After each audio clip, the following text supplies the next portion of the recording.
میں جلدی جلدی آفس سے گھر آیا اور اماں کو کھانے کا کہہ کر وضو کرنے چلا گیا۔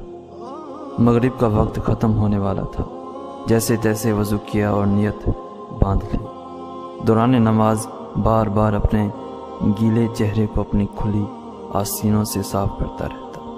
رکوع میں جاتے خیال آیا اماں کی دوائی تو لانا بھول ہی گیا، اور واپسی پر بچوں کی فیس کے لیے پیسے بھی ATM سے نکالنے تھے۔ پھر سجدہ کیا تو وہاں بھی گھریلو ذمہ داریاں ایک ایک کر کے یاد آنے لگیں۔ تھکاوٹ کی وجہ سے نماز میں نیند کی جھٹکے آنے لگے۔ بس پھر کیا تھا، سجدے میں جاتے ہی نیند کا جھونکا آ گیا۔ نیند میں عجیب منظر دیکھا، لوگوں کا ہجوم، ہر کوئی یہاں وہاں بھاگ رہا تھا۔ کچھ لوگ کاغذ تقسیم کر رہے تھے۔ میرے پاس آ کر بھی ایک کاغذ تھما دیا جس پر میرا نام لکھا تھا۔ پوچھنے پر بتایا گیا یہ تمہارا اعمال نامہ ہے، اب جا کر وہاں سامنے جمع کروا دو جہاں باقی سب جمع کروا رہے ہیں۔ پھر نام پکارا جائے گا فیصلے کے لیے۔ میں نے بھی جا کر کاغذ جمع کروا دیے اور لائن میں واپس آ گیا اور اپنے نام پکارے جانے کا انتظار کرنے لگا۔ نام پکارا جانے لگا، فلاں بن فلاں جنت، فلاں بن فلاں جنت۔ اب تیسرے نمبر پر میرا نام پکارا گیا۔ میرے پاؤں کے نیچے سے زمین نکل گئی۔ یا اللہ اب کیا بنے گا؟ ساتھ ہی فیصلہ بھی سنا دیا گیا، جہنم۔ مجھے اپنے کانوں پر یقین نہیں آ رہا تھا۔ دو قد آور لوگ آئے اور مجھے گھسیٹنے لگے۔ میں پکارنے لگا، رکو رکو، شاید یہ کسی اور کا نام ہوگا، میرا تو جنت والوں میں نام آنا تھا، مگر مجھے غصے سے خاموش کروا دیا گیا۔ ہمارے ہاں فیصلے میں غلطی کا امکان ہی نہیں۔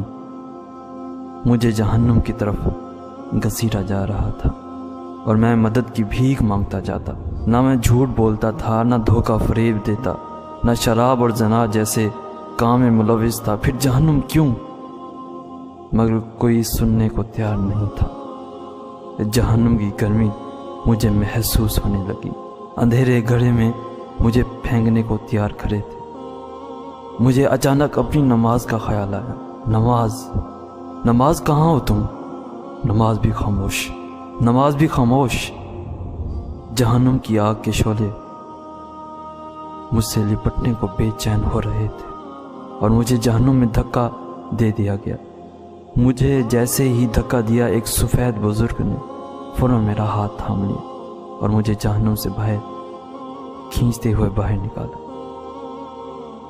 میں ڈر سے کانپ رہا تھا۔ پوچھنے لگا، آپ کون ہیں اور مجھے کیوں بچایا؟ کہنے لگے، میں تمہاری نماز ہوں۔ میں غصے سے چلایا، اب آ رہے ہو جب میں جہنم میں ڈالنے جا رہا تھا؟ اگر عین وقت پر تم نہ آتے تو میں تو چلا گیا تھا جہنم میں، پہلے نہیں آ سکتے تھے تم۔ بزرگ کہنے لگے، جیسے تم مجھے تاخیر سے پڑھتے تھے، کبھی وقت پر نہیں پڑھا، ویسے ہی میں بھی تاخیر سے آیا ہوں۔ کبھی تم نے مجھے وقت پر پڑھا ہی نہیں تو میں وقت پر کیسے آتا؟ میری اکھری اکھری سانس اب قدرے بحال ہونے لگی۔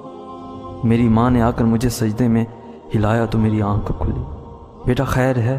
تم نماز پکار رہے تھے سجدے میں۔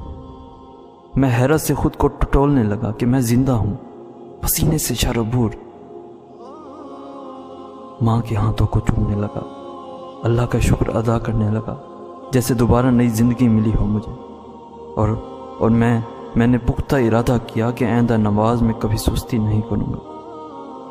اب میں جہاں کہیں بھی جاتا ہوں تو وہاں بھی نماز کی فکر رہتی۔ کان ہر وقت اذان سننے کو تیار رہتے ہیں۔ اب میں لیٹ نہیں ہونا چاہتا نماز میں۔ دوستو، چاہے دنیا کے کسی کونے میں کیوں نہ ہوں، کتنے ہی مصروف کیوں نہ ہوں، زمین یہاں سے وہاں ہی کیوں نہ کر دی جائے، بس یہ یاد رکھنا، نماز اپنے وقت پر ادا کرنا نہ بھولنا۔